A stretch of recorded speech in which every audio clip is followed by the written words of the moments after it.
Okay, thanks, guys. Welcome, Scott and Simon. Today's continuing on in our series of trying to help Abacus customers. Scott and Simon are both from Shopa Docket.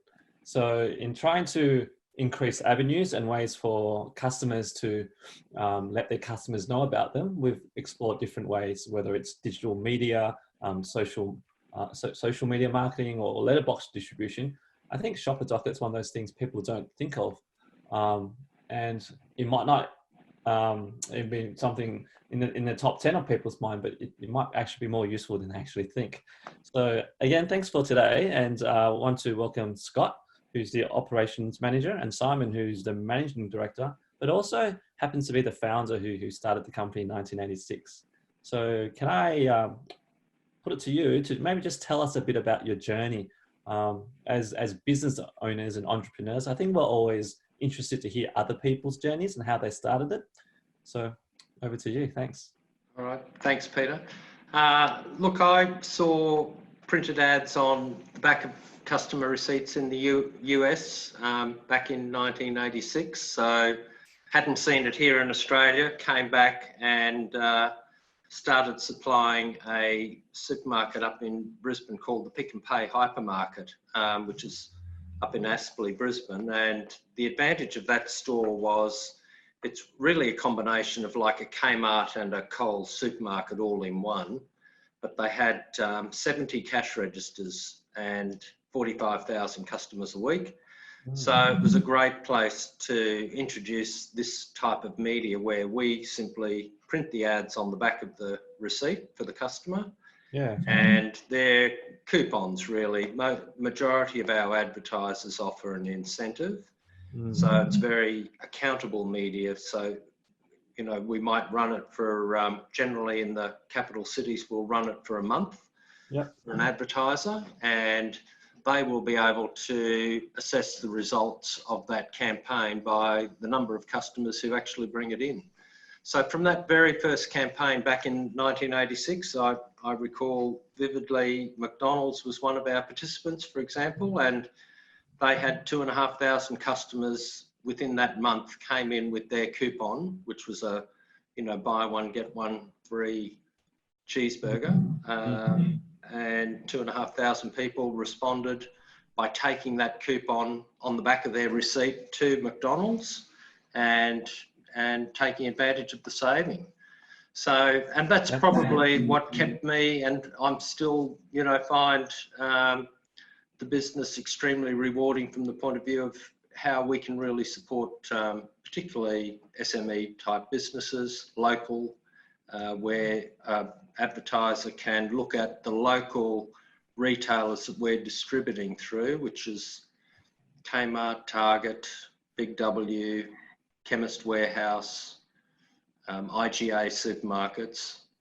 So they can look at any of those that are within their local area, and we can tailor their particular offer to that local audience for a period of time. Generally, our advertisers take 6 or 12-month campaigns. Okay, that sounds really sounds really good. You mentioned McDonald's being one of your first. I remember as a child. I mean, I remember as a kid going to the supermarket and having just blank dockets, and then I remember the day where I've got advertising on the back. And you talk about 2-for-1 offers. Growing up here, we didn't always have it easy. And I remember Mum collecting a whole stack of Hungry Jacks 2-for-1 Whoppers, and that was the only time we got to eat Whoppers when we got that 2-for-1. I might just hijack the conversation a little bit and sort of go on a tangent, because I think it's interesting as to how you started it. So, like with all businesses, we see what's out there, and especially overseas, and we try to replicate it here because no one's done it yet. So how did that actually start with you? I mean, what were you doing at that time when you saw that? You obviously weren't in this industry. Look, prior to me, I went on a working holiday to the US, specifically looking for something that I could bring back to Australia. Cool. And I was a week off returning before I actually, you know, stumbled onto this particular model. But My background was in shopping centre management and leasing of shopping centres, so it sort of had given me a good understanding of the retail environment, I think. Okay, so you had some foot in the door. So you came back and you thought, okay, I'm going to try to replicate this. Did you then go to a printing company first, or did you go and find the customer first? And if so, I think you mentioned a store in Queensland with Steel. So was that a personal relationship you had and said, hey, I've got this idea, and then you went to it? Or no, look, it was, I guess the first person I went to was my accountant and said, look, this is something that I'm looking at introducing. And he said, well, I've got one of my clients is a printer. So, you know, we basically got in his car and drove over and saw the printer. The printer said, yeah, that looks fantastic, and I'm sure I could get involved and support you. And then with that, you know, with the confidence that I could produce them, then I went off to see the general manager of that particular store.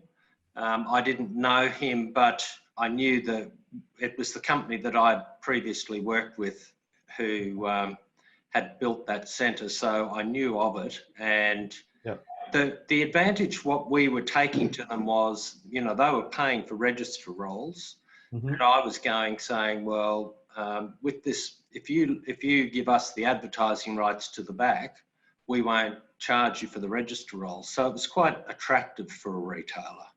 Like any business, when it's a win-win, it's such an easy proposition, isn't it? Yes, that's right. Yeah. Oh, that's great. Thank you. And Scott, can you tell us about your journey in the business as well?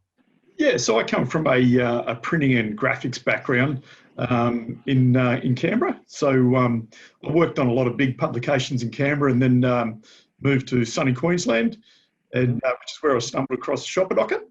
And at first, on the surface, you sort of look at Shopa Docket and you think, they're just ads on a roll, just in the supermarket, and you think, oh yeah, that's pretty straightforward. But it's not until you start to really get into the process and what's behind the scenes that you realise, you know, distributing in excess of 100 million ads a week. There's a lot of processes in the background. So, you know, once you're designing a couple of thousand ads a week, printing, you know, thousands of rolls, distributing them logistically all over the country, you know, it throws up a lot of challenges. So I suppose I've been with the company for 23 years, and over that time, you know, we've worked on processes and putting things in place to make it as efficient for our clients, but also for the supermarkets as well. You know, each month it's amazing, you know, when you look at the amount of work that goes into getting these rolls into the store. But the rewarding bit is that, you know, from being a client that's happy, satisfied, getting a great result, it sort of makes it all worthwhile. So that's what's kept me interested, I guess, for such a long time. It's been rewarding for the client. Awesome. And sorry, this is probably going to be my last question that's based on the businesses before we move on to the purpose of today.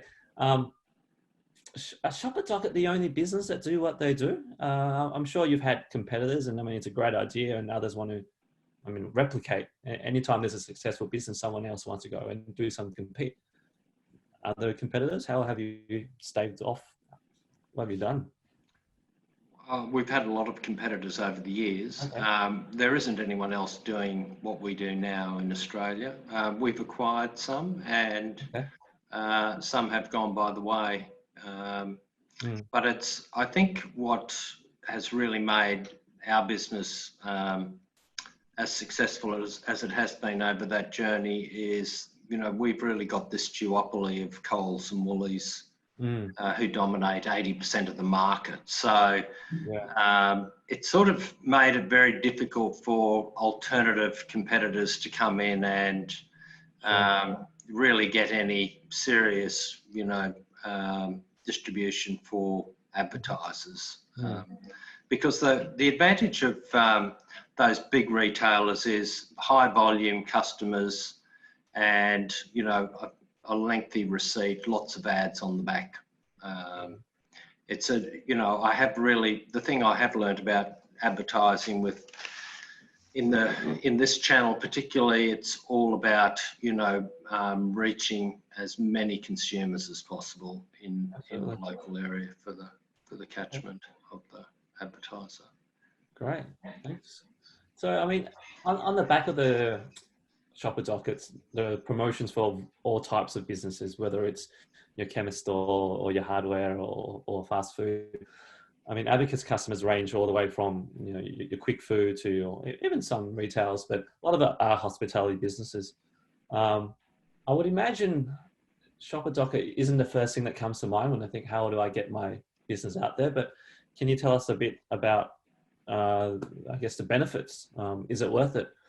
And then before we start talking about trying to measure that benefit and the return on investment, yeah, firstly, should someone do that? Yeah. Look, the best testimony as far as it working is, you know, we have clients who've been using it for more than 20 years now, ongoing. So they wouldn't keep investing if they weren't getting a worthwhile return. But that said, because of the way it works with the printed docket, we're not actually always privy to what those results are. Okay.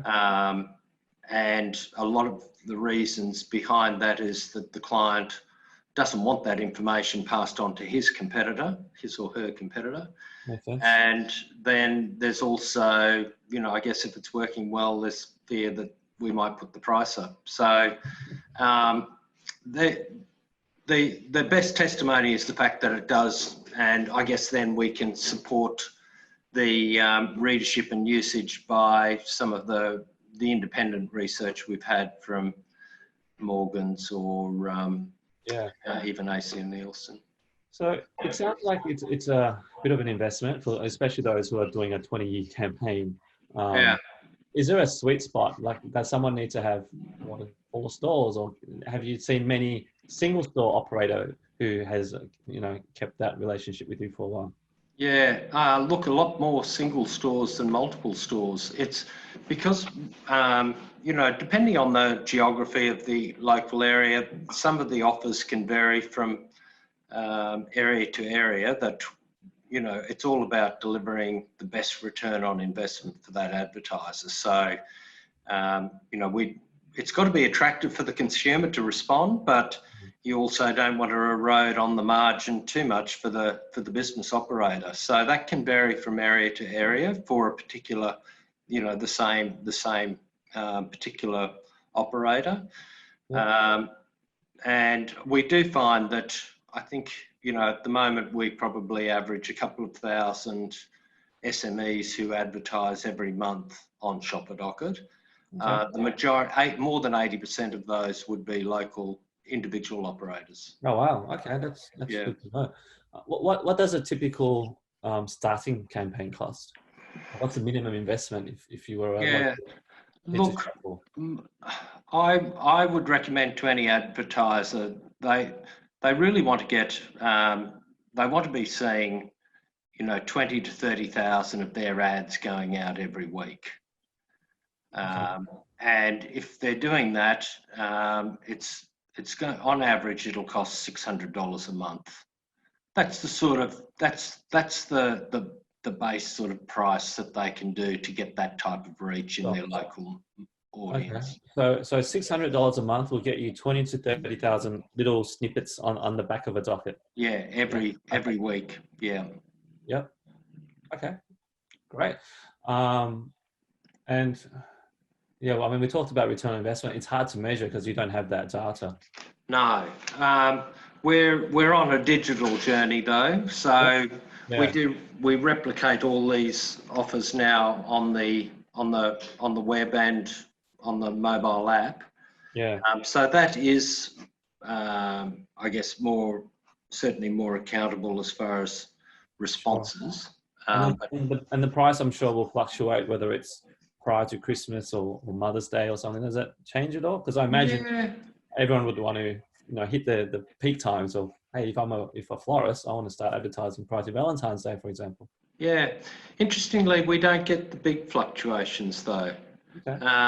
You know, throughout the 12 months, we certainly do get a little bit of an increase in pre-Christmas. But even January can be strong, and then we see a big swing in a lot of the coastal towns, for example, in the school holidays. Okay. But overall, it's not just tied to the the sort of standard retail events of the year. The receipts are pretty consistent throughout the year. Okay. Are there any other strategies or tactics that you would recommend people take? We certainly like to support the campaigns now with digital. So we find that the best results for customers now is doing the print, but then also supporting it with the digital campaign. And the digital campaign can be leveraging off our email database. We've got 750,000 people on our database. Can you explain how? Sorry to interrupt. Can you explain how the digital campaign or digital part works? So if I'm a consumer at the local supermarket and I get my receipt, how are you targeting me digitally? Like, how do you capture my details? We don't, but we then target another.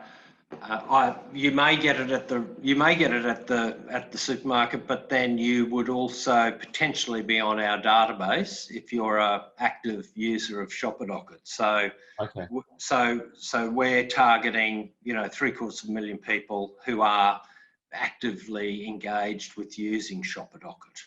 And how and why would they then, I guess, give their email address to you? I think to get the offers, because see, you only get, when you go to the retail outlet, you're only going to get, you don't have any control over what offers you get. You don't know what you're going to get. You'll get more if you have a bigger spend, buy more items, but off the internet or through our email, you will get a multitude of offers that are relevant to you. Yeah. Okay, so it's a matter of someone coming to the Shopa Docket website, registering it to know what offers are there. That's right. Got it. Yeah. Okay, great. And now we're extending that into social media as well. So Facebook and Instagram, we can target the customers that are more aligned to your particular business in your local area by posting. Can I just add into that a little bit? Yes, please, Scott. The other thing with digital too, which is great from a not only from a consumer point of view, but also from a client point of view, is that it's very specific via email to postcode. So a user has a postcode that they've entered in as part of their profile, and then an advertiser is able to target into that postcode. Say, for example, you're in a restaurant or whatever the case may be in a particular suburb, and you want to capture those people around that suburb. And with the supermarket, where you can put your ad into that supermarket, but you're also relying on people to go into that supermarket to see it.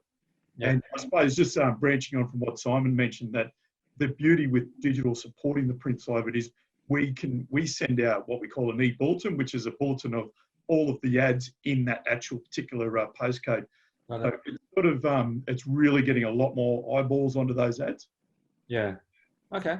Which is great from a user point of view, because everything I'm going to get is local to me. Yeah.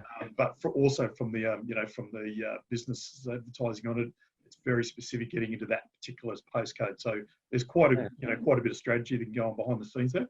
Do you have? I mean, how much data do you have in terms of breaking down that database now? I guess it'll be very useful if you had that demographic, males, females, whether it's an age bracket in that database, Yeah, I mean, unfortunately, the laws with databases over recent years have changed. But prior to that, you couldn't always ask for personal detail, and some people don't like giving their personal details either. But there's, with that data that we do have, we can generally tell whether they're male or female just from what they're interacting with.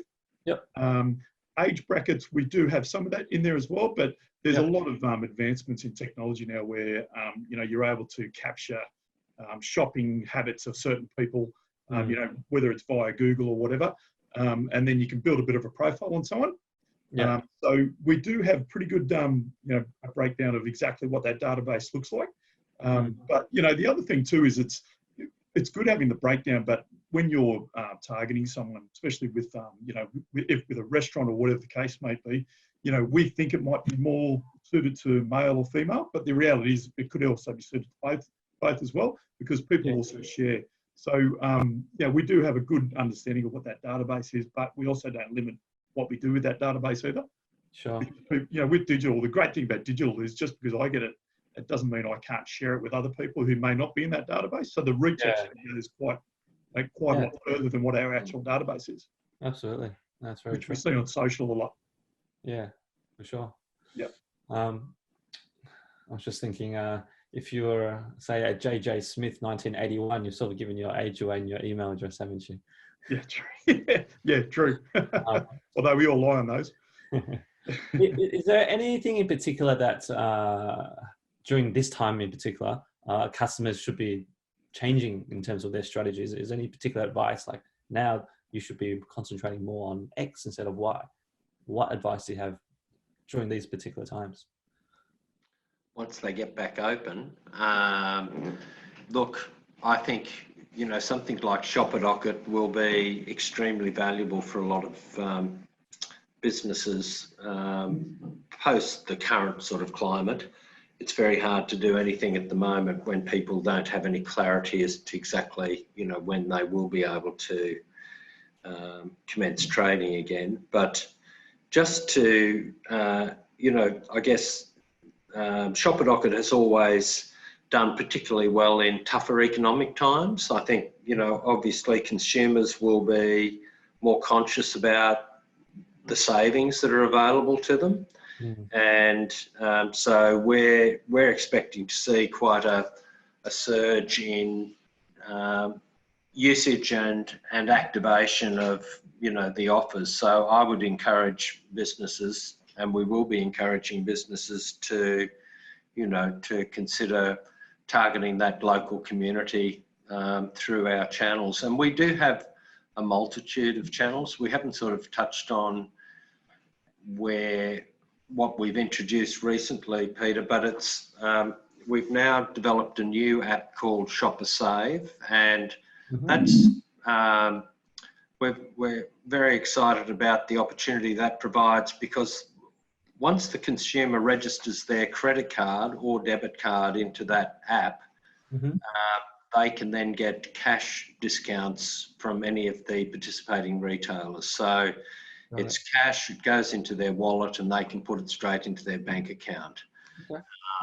But it's very seamless, because once they've registered their card, they don't, other than seeing who's participating on the app and where they can get those discounts, it's a very seamless process. There's no training required at the business's end, which a lot of those sort of loyalty programs require. Right. So it's like a loyalty program that you've developed. Yeah, that's right.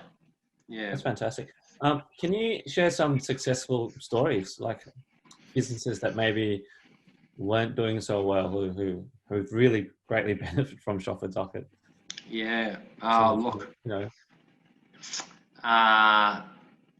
there's hundreds of testimonials from clients that where we have really saved their businesses, or brought in a whole new customer base. Where I've seen some of the best results is where a business is new or just recently opened, and just because you're local, you may not know that. So Shopa Docket has really been valuable in just letting those local customers know, hey, this place is just around the corner from me, and yet unless you'd physically walk past it or something, you may not have known. So that's where I've seen a lot of value from Shopa Docket. For sure. So instead of having one massive billboard, you've chopped it up into lots of minuscule parts. Yeah, that's right. Give it to everyone.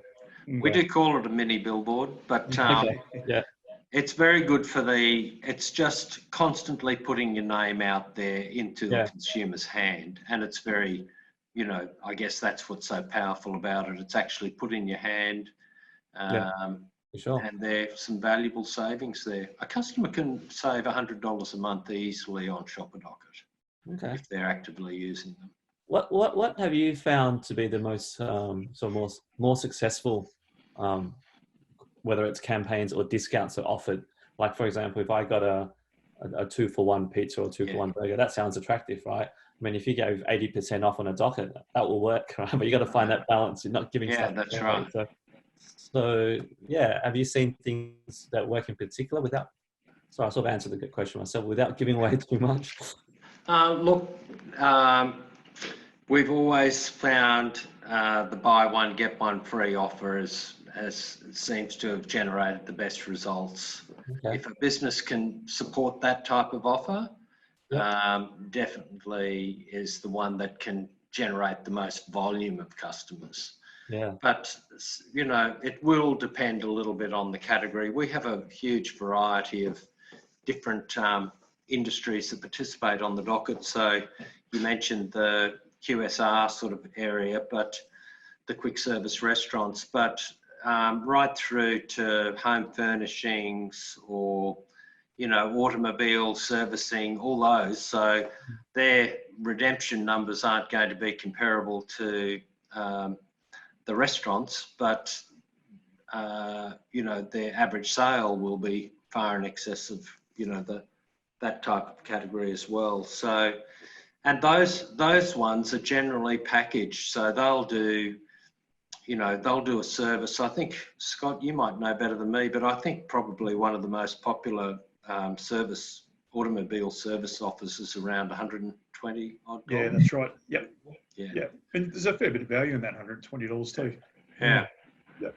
Okay. So they'll package it up, but then obviously the benefit for that particular retailer will be to upsell, you know, if there's some other things that are required at the time. So Right. Yeah, absolutely. I mean, a lot of it is maybe you might treat it as a lost leader, and to bring them in and then upsell them on the services. Yeah, we've always seen our job is to get them in the door, and then hopefully, you know, the retailer can take advantage of that opportunity. Sure. Thank you. That's right. No, it's been a really interesting chat. Thanks, guys. I really appreciate it. I'm not sure if you had any other last words, pearls of wisdom that you wanted to share with the audience. But otherwise, no. Peter, just I suppose just a last thought I sort of had was that, you know, we touched on a little bit earlier with these difficult times, you know, that a lot of businesses are going through, but I think now is a really good time to, you know, to try digital. Mm-hmm. You know, so if someone is thinking about potentially trying some digital marketing of some sort, you know, we're here to be able to offer that support, because we're seeing some huge numbers on the digital side at the moment. I suppose we're all stuck at home, so it makes sense to be in front of our computers. And what's the best way to reach you if people want to take advantage of that? Just straight via our website. Yep. So you can contact us via our website. All our details are on there. Okay. And we'll be in contact. Fantastic. Thanks, guys. Thank you so much for today. Really appreciate it, and all the best with everything. Thanks, Peter. Good luck with your business too. Thanks, guys. Thank you.